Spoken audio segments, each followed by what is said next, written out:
Hello everyone, and welcome to the 12th episode of Down the Hobbit Hole. Today is Wednesday, June the 7th, 2017, and my name is Emily, and this is my weekly podcast about knitting and spinning and all things making. For any new viewers out there, if you don't know already, like I said, I'm Emily. I live in East Tennessee with my husband, our lovely Australian Shepherd Tesla, who's out here with me today, our pudgy little cat Tiber, and about 24 chickens. So if you hear any clucking or flapping, that's happening right over there. The meat birds are in a tractor just about 10 feet away. And then here, this little structure, is where I've got my layers. They're very happy running around out in the sun. So yeah, if you'd like to find me online, you can find me on Instagram as MistyMountMakers. You can find me on Ravelry as MistyMountMakers, and you can find the Ravelry group by searching for Down the Hobbit Hole in the Groups tab in Ravelry. And if you'd like to email me for any reason, if Instagram and Ravelry are not your thing, then you can email me, and my email is emily@mistymountainmakers.com. And you can also find us online at MistyMountainMakers.com, which is where you can find all of our hand-dyed fiber and spinning bats and things like that. I know, it's the worst. But all that information will be down below, so you can always just find the link there. I put a lot of links from things I talk about down below, but you'll also find more detailed show notes down below there in the Ravelry group. So, sorry if you're hearing cars and things in the background. I am out in the front yard today under the 3 big trees in our front yard. It's nice and shady, and it's a really nice day. The roosters are having lots of fun, and I think they've actually started attempting to crow. They're making this weird, it almost sounds like a cough, but it's definitely an intentional noise that they're making. So hopefully they don't start crowing anytime soon. I'd like to put that off.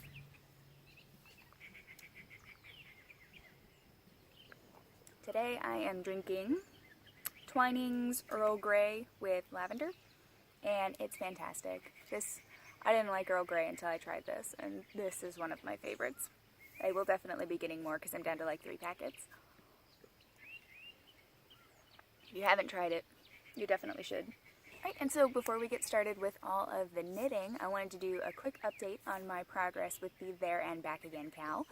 I said last week, which I put a little note up saying that I was mistaken, but I said last week that 9 days didn't get recorded, and it just needed some time to update. So as of today, I am at 88 miles, 88.73 miles for my distance since May the 7th. And for anyone who does not know what I'm talking about, we're doing a cowl. It's called the There and Back Again cowl, and you'll find the link down below with all the information. But essentially, we are knitting or crocheting Lord of the Rings inspired projects and tracking our mileage. I'm using my Fitbit during that time to see where we fall in Middle Earth.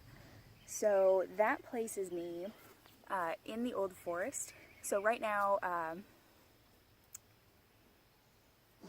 the forest is leading the hobbits towards Old Man Willow, which means I'm only a few miles away from Tom Bombadil, and he is my favorite part in all the books. He's the best character.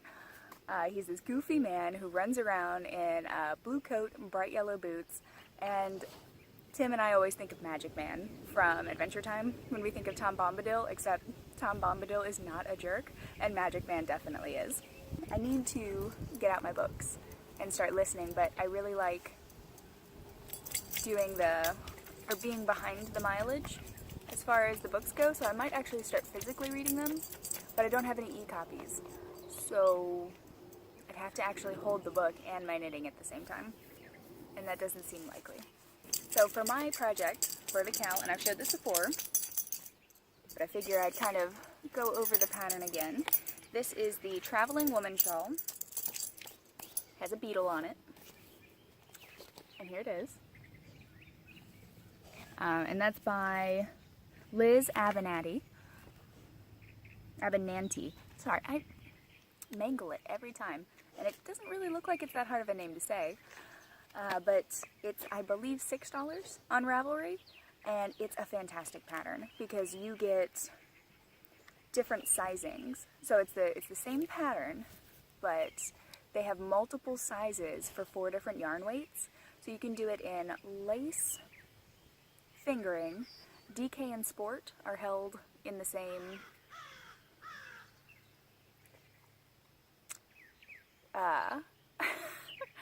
you can use DK or sport for that pattern, or that part of the pattern, and worsted. So, and the great thing is you can print it to just get the parts that you need from the pattern, so you don't have to print the whole book just to get, you know, just if you want to just do the lace or something like that. But they have all different sizes, and within, like, I think there's at least 3 sizes for each yarn weight. So I'm doing the fingering weight medium, I think, and I really want to do a sport or a DK weight, like just a massive shawl with this pattern because I really like it. It's really easy, really intuitive, and it makes a lot of sense when you're working on it. But for the fingering weight, yeah, I am doing the small. So Tesla is getting close to the road. Come on. Good boy.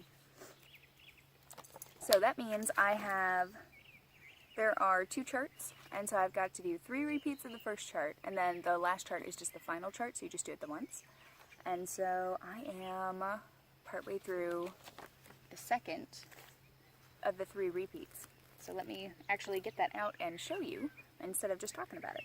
Did make a mistake, and it was on one of the, you've got the main, like the center repeat, and then they kind of fan out from there. So it was the one like right next to the center one, so it's going to be visible. But I think I can fix it. But here's the stitch pattern. And that's where I was, roughly where I was last week. So you can see it's just making these V's, and I am just about finished with the second repeat, which means I just have to do it one more time and then switch to, this is a really hard tree. It is killing my bottom. Not the point. So all I have to do is finish that third repeat. Now I might run out of yarn, and yes, I could dye it, but if I dye another batch, there's going to be a sharp line. I sort of need to make the decision if I'm going to dye more now. So I've got a good amount of yarn left, so I might avoid a middle part, and I might have enough to finish it. So I think what I'll do, I'll still put in a lifeline. There's a point, up to a certain point, the charts are match, so you can put in a lifeline, and if you run out of yarn, you can just rip back to the lifeline and then start the final chart, and I would just be going down to a size extra small. I think I'm doing a small, and I'd be going down to an extra small. So I think I can manage it. I think I'll dye more yarn, but we'll see. I'll let you guys know. I should be done with it this week because it's gotten to the point where I can work on this while watching TV, except for Dragon Ball Z. We got another season of Dragon Ball Z for our anniversary. That was that was Tim's gift to me. So we have been watching that, and I'm I'm really happy. Unfortunately, it's the Cell games, so if you watch Dragon Ball Z at all, it's very slow. Most of Dragon Ball Z is we didn't get like the shortened version. I think that's Dragon Ball Z Kai. But for some reason, nothing's happening. It takes forever. I think during the Frieza episodes, a planet was supposed to explode in like 5 minutes, and it took 17 episodes. The episodes are like 20 minutes long, so I don't know how that worked. But I think Tim did the math, and it's something like 24,000 episodes in order to go over the 9 days until the Cell games. But of course, they're moving quicker now that there's no fighting. So, yeah. Nothing's happening, and for some reason, I can't look away from the screen. And the animation is so lazy. They'll just have they'll have just a freeze frame of someone with their back turned, and they'll just put the voice over it. I don't know why I like it so much, but I love Dragon Ball Z. So, yeah. It's getting a bit windy. I hope the tree isn't too loud.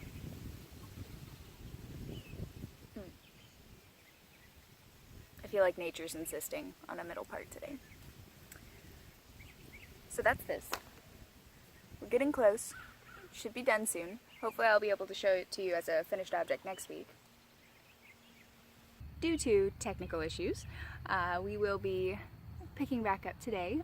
Today is Thursday, the 8th of June, and yeah, so the sound at some point gets shifted, and it just kind of gets further and further behind as the podcast goes on, and I'm sure there's a way for me to fix that.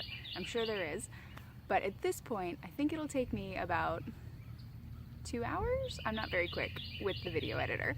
So I figured I would just sit down and re-record, pick up from where the sound is still good, and kind of move forward from there.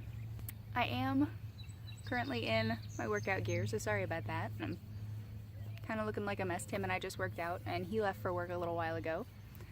It was still dark and dreary, so I had no choice but to sit and work on my traveling woman shawl this morning while watching Hooked on Inkblobs with Tanya. So, hi Tanya!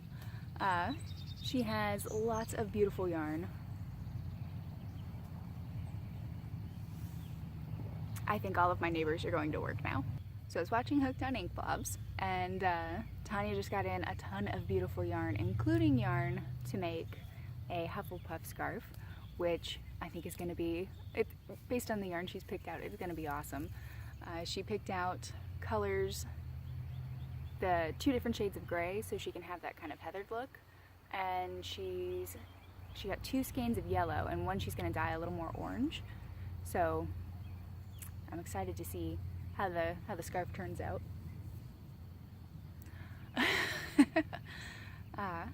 Yeah, now the light's out, so let's get on with it. The only other project I'm working on for the There and Back Again cowl are my Falls of Rowrus socks, which I'm making for my husband, Tim. And I believe I'm using US size 2 Hayas, and I think they are the sharps based on that pointiness. And I'm just doing, it was a plain vanilla sock, and I added in the ribbing on the front, and now I'm just continuing that way. I'm going to try to add the same kind of V of ribbing in the heel, so that you have the V in the front and the V in the back, and then it'll just be ribbing all the way up the back. So hopefully that works out. We'll see. I'd really like to finish the shawl by next week and finish the heels for this the week after. So we'll see. That might be possible. Once I finish my shawl, my traveling woman shawl, I want to cast on for the teapot cozy that I've been planning. Not sure. That might be on the back burner until maybe closer to the end of the cowl. That might be something I cast on in July. But once I'm done with Tim's socks, I want to cast on a pair of Tom Bombadil socks for myself. And it's this really beautiful yellow that I dyed up. This is my halfling base, and it's in the sunshine colorway.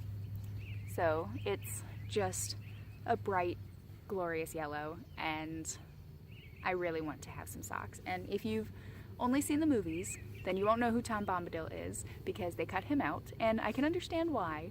He's this big goofy guy who has pretty much limitless power, but just can't be bothered. He has his wife, he has his forest, and none of it's not really his, none of it's his, but he has his own area where he lives, and he doesn't really care about anything else. He's happy with Goldberry, and that's his wife. He goes around in a big blue coat and bright yellow boots, and he sings all the time, and he's just the goofiest, funniest character. I'd really like to make some socks for that, for myself. So that's the plan. When I cast off these, I'd like to cast on these. I haven't decided what pattern I want to use. I have a pattern in mind that I'd like to use, and it's from Steady Hands Company, and the designer is the designer behind Steady Hands Company is Laurel Grochowski.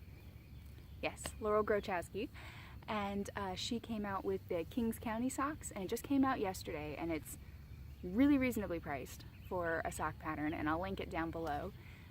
But it's beautiful cables coming up the front, and a really interesting heel construction that I haven't seen or tried before, so I'd really like to try that. But I don't know if this super bright tonal yellow is going to be right for it. Probably, but we'll see. My other option is Mina Phillips, the New York sock collection, which was very kindly gifted to me by Abby, so thank you, Abby. She just came out with, I believe it's the Times Square socks, whichever ones were for June, and they had little cables twisting up the front as well, and they're like the teeny tiny cables that you don't need a needle for, so I was tempted to do that too, so I'm not sure. We'll see. I've still got time. I probably won't finish these socks in the next 2 weeks, so I'll just cuddle my yarn and eyeball my patterns and figure out what I'm going to do. But I think that's all the knitting I've been doing, but I have been doing other fiber related things. The spinning guild that I'm a part of, we meet over in Knoxville. I said last week that we were going to have a carding day. So we had our carding party, and it was lots of fun. Lots of people brought in fibers, and everybody got to play around and make up bats. And I have a drum carder. I make lots of bats all the time, so I wasn't too interested in that portion, but I wanted to be there just in case anyone needed help. But there was a blending board. The guild has equipment that it lends out to its members, and one of the things we have is a blending board. And so I got to play with that for a while, and that was a lot of fun.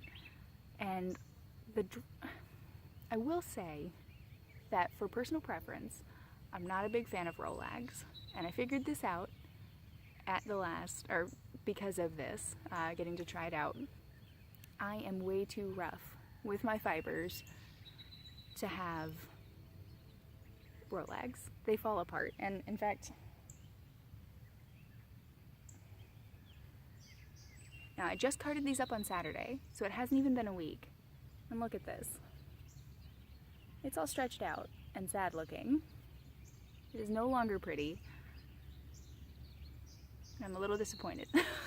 I have much less motivation to spin it. But I did start spinning. None of that's going to be visible, but I did start spinning this set, and I've got 3 of these. Yeah. I thought I had 4. I have 3 of these, unless I lost one. In which case I still have 3 until I find it. But here we go.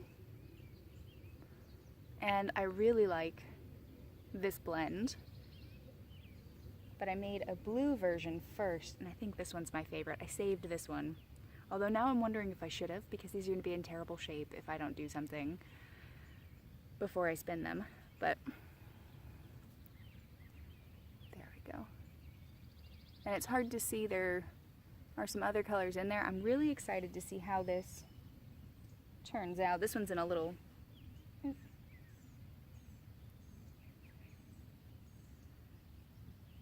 There we go. So, I'm going to be spinning these. I'm going to spin the purple ones first, and I've already started. This is a drop spindle that my husband made. It's purple heart with mahogany, and it's one of my favorite spindles that he's made me. And the reason he stopped making spindles is because we were using a lathe that we got when we first moved here. It was from Harbor Freight, and if you're buying it from Harbor Freight, you kind of have to assume that it's disposable. I mean, nothing's gonna last from there. So it started, I don't know what the ends are called, but the ends that pinch your wood in the center started like buckling. So as you try to tighten it, they start lifting up a little bit, and you're not supposed to have any kind of wiggle like that in a lathe. So for a little while we got by kind of clamping it down, but at this point we've gotten rid of it. Tim saved the motor to try and make me a tumbler in the future, but not good as a lathe. It was leaving imperfections on the wood because the piece was flexing as he was making it. So we'll have a new lathe. We're definitely shopping for one to see what we can find, because he makes beautiful things and I want him to be doing more woodworking, but not the point. Anyways, I'm spinning this because Wool Needle Hands podcast is doing a spin-along, and you all know that I'm all about watching Wool Needle Hands right now, and it's one of my favorite podcasts at the moment, and they're doing a spin-along, but it's drop spindles only, and it's kind of geared towards beginners, but I haven't used my drop spindle in a while, and I haven't spun on Rollags on a drop spindle before. I think I did them once. I did spin one once on my wheel, but not on a drop spindle.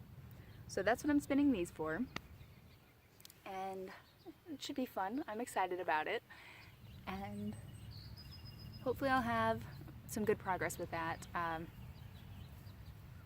I haven't cast on and I'm not sure if I talked about this earlier. If I did, I'll cut this out. But I haven't cast on for the Gemini sweater because I haven't been able to swatch, because I need the needles from my shawl in order to do that. So it's on the back burner a little bit until I can get those needles off of that project. So I'm finished. I think I have one more row and I'll be finished with the second repeat. So I just need to do one more chart repeat and then the final chart. So I should be done. Should be done soon. While I was at the guild meeting, making the lovely Rollags, I spoke to Vicky, and if you remember, Vicky and I did a swap where I gave her some bats, and she made me a project bag, and I went and I picked out my fabric and was really excited, and I showed it off on the podcast, and I am so happy I got my bag. So it's pretty huge, so I'm gonna have a little bit of trouble showing it off, but here it is, and it is a sizable project bag. You can see the base. It's this big square, and each side of that square is a pocket, and there's my fabric, and she wove the cable that's being used as the handle. And this is the inside. The base is removable. It's got Velcro to hold it in, so you can wash the bag, I guess, and just kind of clean it up without ruining the stiffness at the bottom. And there are pockets all along the inside. So where there's one pocket for every side on the outside, so you got 4 exterior pockets, you have 7 interior pockets, because there's one side that's one big pocket and then 2 pockets per side all the way around. And it's gorgeous. It's so gorgeous. There's the fabric that I picked for the interior, and I can fit so many projects in here. I feel like I need to start one of those scrappy crocheted blankets because of all the pockets and the space that it has. Because I could just fill up all the pockets with minis and put my blanket in the middle. That's the last thing I need. I do not need another project. Yeah. But I'll put her information below in case you want to get in touch with her about getting a project bag. She does great work, and I think she has other shapes other than square. I'm not 100% sure about that, but I believe she does.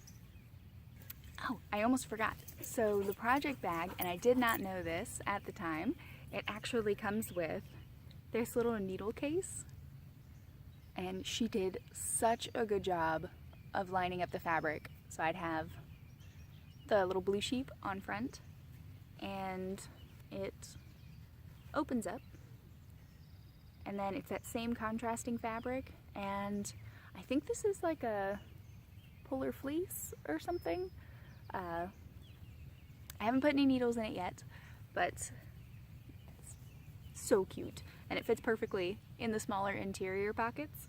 Absolutely adorable. Really happy with this. I didn't even know it was coming with it, so thank you, Vicky. You did a great job. This is the perfect project bag. So I think that's it for all the knitting and fiber stuff that I'm up to, or that I will be up to. So if that's all you're here for, that's totally fine. Thank you so much for hanging out through the episode, and I will hopefully see you next week. So thank you. And for everyone else, on to shop update. So we'll be having a sale through June the 11th, which is Sunday. It's going to be 15% off of your purchase. So the coupon code will be HobbitHole15, and that will also be in this space next to me. So definitely go check it out if you find some yarn you like, or some fiber, whatever you're getting. Put that in, you'll get 15% off your total purchase, so hooray. And I'll put that on Instagram as well so people will be able to find it. I've been dyeing lots of yarn, and we took one of the skeins that had dried, and I was skeining it up, and it was sparkling a little bit, and it was supposed to be just my standard elfin base, but something must have gone, and I love it. It's a really cool looking yarn, but something must have happened where the fiber got contaminated with a different fiber during the milling process. That's what we think might have happened. I'm talking with my supplier, and I'm sending them out a skein so I can find out what is in the yarn. And hopefully they'll get back to me soon. So once I know whether this is the way the base is going to continue, or once I know, like, if this is a base that I can purchase, or if they can even tell me what the fiber content is, then I will be able to post them. And if they can't tell me, I'll probably just post them as a mill oops, and they'll just be like a one-of-a-kind base that you guys can get while available. But I want to find out first before I post all that yarn. So we'll have more halfling next week, and I'm just going to focus on dyeing that for now until we kind of figure out what those bases are. On to the not so knitty stuff. So I've got a couple. We've been pretty excited because our tomatoes are ripening, and we've actually discovered a couple of, and we've got the apples in the tree, which I talked about last week. I went on to Instagram and I posted a picture of my apples, and you type in possible hashtags and they tell you if they're, gives you suggestions and tells you if they're in use. So I saw one that said Apple Watch, and I was like, what? Other people, that's a thing? People watching for their apples to grow in their orchards? That's so cool. And I was like, oh, that's perfect. I'm watching for my apples to grow. So I select it, and I go back and I look at that because I'm all excited about the hashtag, and it's all for apples, like watch, not people watching for their apples. I felt really stupid. So, yeah, Apple Watch does not mean what I thought it meant. Clearly, I am an Android person because I was not familiar with that whatsoever. Tesla? Who's rolling on the floor next to the tripod? Is it you? Is it you, Tesla? You come here. Do you want to be on a podcast? Oh, yeah. Oh. Oh. Tesla.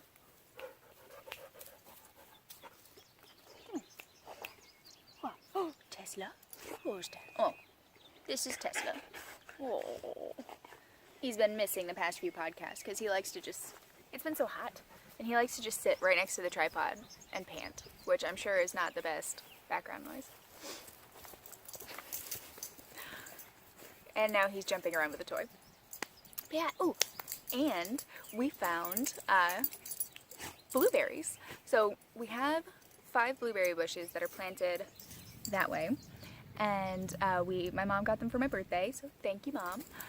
Along with a bunch of other things, like we've got a goji berry that's growing, some of the other plants like the raspberries and things broke dormancy before they came, and I tried to grow them in the house. They didn't have a lot of light, they didn't do very well, but also my cat was using one of the pots as a litter box, I found out, so that probably didn't help that plant grow. But we do have the blueberries, and they're all growing over there. And I've been checking them, they're all fine. One of them got dug up by something, but I planted it again, and it still has green stalks, even though all the leaves shriveled. So I'm pretty sure it'll come back. But we had another blueberry bush that we planted over here. And what we did is when we moved here, we had a couple plants that were outdoor plants anyways. So we planted them just in the yard, and we figured when we know what we're doing with the garden, we'll dig them up and we'll move them. Well, we kind of forgot. So it's kind of overgrown. At least we remembered not to mow them. But it looks like the raspberries from the old house came back, and the blueberries did. And the blueberries are huge. And I'll try to put a video in at the end showing different things that have happened. I've got some from the when we were in North Carolina. I've got a video from when I saved the turtle and from the bonfire, so I might include some of those since I forgot to add them to that podcast. But yeah, massive blueberries, and they haven't been eaten because they're covered in weeds. I don't know how this thing did it. And I was checking, it's put out another bush. So it's still only about this tall, but the blueberries are massive.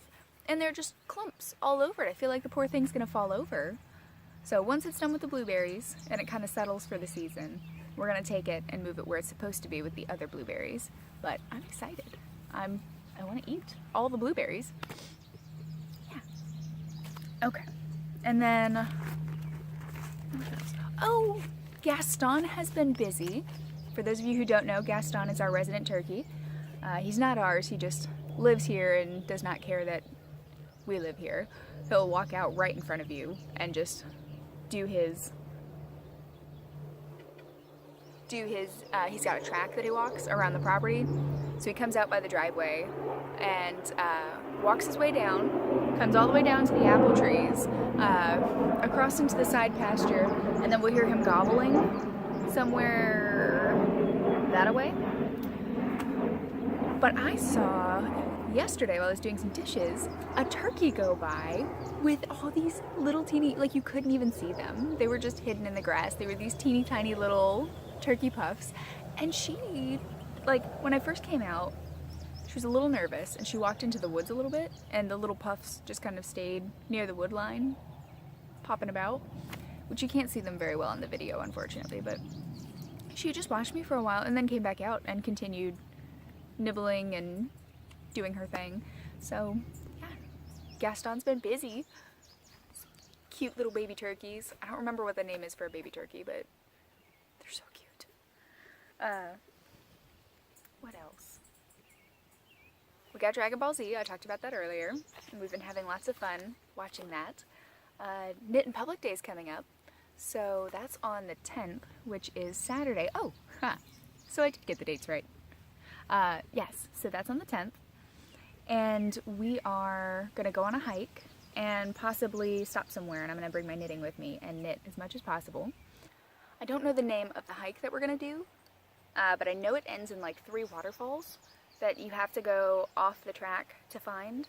And these are all the tracks we're going to be hiking are going to be in the Great Smoky Mountain Park because we live about 40 minutes away from it. So we're going to go there and take the hike, and I'll insert the trail name here once Tim gets home and I ask him which one it was. So that'll be fun. I'll take pictures, and I'm gonna just try to spend the whole day kind of out knitting. Christy, which is the owner of Hook and Needle, she's gonna be out of town at TNNA, so we don't have anything planned for the shop to do, but we've got some exciting stuff coming up for the yarn crawl. So if you are in the area, or if you're thinking of doing the East Tennessee yarn crawl, or the I-75 yarn crawl, because they're on the list for that one this year now too, definitely come by, because they are decking out the shop and the surrounding areas. It's gonna look really cool, so definitely come. I will be, I need to pick up my passport still, but I will be doing the yarn crawl, which the dates for that I believe are the 16th of June through the 1st of July. I want to hit all of them. I did that 2 years ago, and it was lots of fun. I got to see a lot of different yarn shops, and I know there are some of the shops have gone out of business and some new ones have popped up. I think the one that I'm most excited about is Mountain Hollow. They have cashmere goats, and they're so fluffy and they're so cute, and they sell like tea and handmade soap and all kinds of nice things in their shop. I think I only got like 2 half-ounce bags the last time I was there, and I really want to get more tea from them. So yeah, and I think it's like $10 for a passport, and if you go to all the shops, I don't know about this year, but I know the year that I did it, if you go to all the shops, you can pick a prize from the prize basket, and the prizes are all donated from like Cascade and different yarn companies. I think I got 2 skeins of Plymouth baby alpaca the first year that I did it, just because I went to all the different stores and I got to pick from the basket. And then every store creates a basket for them to raffle off. So yeah, I'm not a part of it or anything. I'm not organizing it. I'm just excited. I want to do it since it's been a few years. The only other things we've been up to, I have been finally planting my tomatoes. I got 8 of them in the ground. I've got about 8 more of a different variety to put down, and then I've got all the ones that I started from seed, the ones that are still alive, if they're still alive, which some of them are, but I'm creating rows. Next year, we're definitely going to do what my neighbor Cecil did, and we're just going to plow one big rectangle, and then I'll slowly put in my herb garden, which I want to be fancy and walk aroundable, and we'll slowly start establishing places, because I watched a lot of Mother Earth News and stuff like that, and they always talk about, and Peaceful Valley, their YouTube channel. I think it was specifically Peaceful Valley, but they talk about mulching with grass clippings and how great it is, but although it does break down quickly and you get a nice material, like a nice compost right there on top, it breaks down so fast and everything just grows in it. All the weeds are suddenly just so happy to grow in it, and I've been making sure that I haven't been using anything that's sprouting. So all of my pathways are filled with weeds now and grass. We need to build up a huge stockpile of mulch, proper wood chips, and then I can try something like that again. I think if we can chip everything this year, I can pour it down and cover up those weeds and hopefully kill them. Maybe go through with, we have a gas trimmer, and we have an electric trimmer that has to be plugged in, like a weed whacker. But the one that you have to plug in can't reach all the way over there. It was great for the property, or for the house we were renting back in Maryville, but not so much for going all the way to where our garden is. So, and the gas one, I can barely get started after, like if I rested on something and Tim got it started before me, I can get it started, but I don't know if I can actually start it cold. And it's so heavy and it vibrates so hard that it kind of makes me nauseous. So he's getting an electric one with like probably a DeWalt, but maybe a Milwaukee, because we have batteries and fast chargers for both of those. But we'll get that so that he and I can attack the roadside and get things cleaned up, and we can go under fences, do the pathways, get around the house and stuff like that. And with two of us going, it'll go a lot faster. Or I can do it while Tim's mowing. You know, there are options. So hopefully we'll have that soon, and I can maybe turn it and kind of chop up the dirt and reclaim the pathways. I have a ton of tomatoes in there, lots of romas, and other plants like that. I just don't have any of my herbs, so I need to make a space and start my herb garden properly. I'm gonna have to just put down seeds because I think they all died, all the sprouts that I had. So I'll probably be doing that maybe this weekend. Tim and I have talked about it, but if we're gonna go out for Knit in Public Day, maybe not. The girls got their own structure here, and this is temporary. And what we did was we took these panels that Tim got from work, and they are these thin, flexible, they're not that thin, but they're flexible pieces of metal with holes put all through them. They used to be displays, and we zip tied them together and then used, there was this metal pipe, massive workbench in the garage that Tim took out. He had to cut it apart to take it out.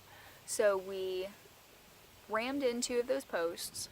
We cut the pipe to make two posts to put a cattle panel and chicken wire door on, and we zip tied those panels on there so that we could put the birds inside. And then I used some acrylic red heart yarn to do the top. You can see the red up there, and so birds won't swoop in and grab them.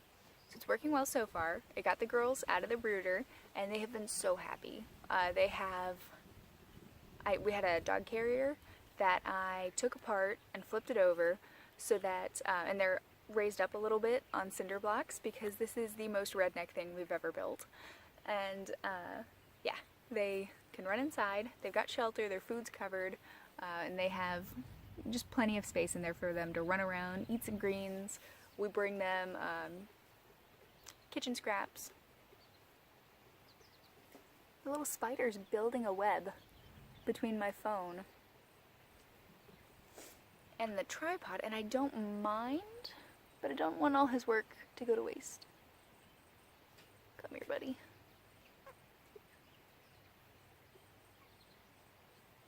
You can't see him, but he's there. But I'm really happy about that. I feel like a lot of stress has been removed just in getting them out, so that now they can be in the fresh air, be happy, and scratch around and be chickens all together. I figured out who's who. I'm pretty sure I have. The Bacalls are my speckled Sussex. Bluto and Detta are my Easter eggers. The two that have not been named, the two that have not been named, I believe, are my Wellsummers, and then Becky and her sister are the Salmon Flaverals? I don't remember what the name is, and honestly I don't try. I just make up a F word every time I call them something.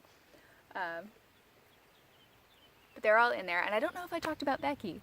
Tim and I saw Finding Dory for the first time, and as soon as we saw Becky, we knew this bird needed to be named Becky. We had to separate her because her feathers were coming in slower than the other girls, so they were pecking her and removing, like, her little body didn't have any feathers on it.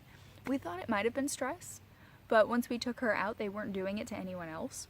So we think it was just because she looks different, and chickens will do that. They'll kind of attack something that looks different.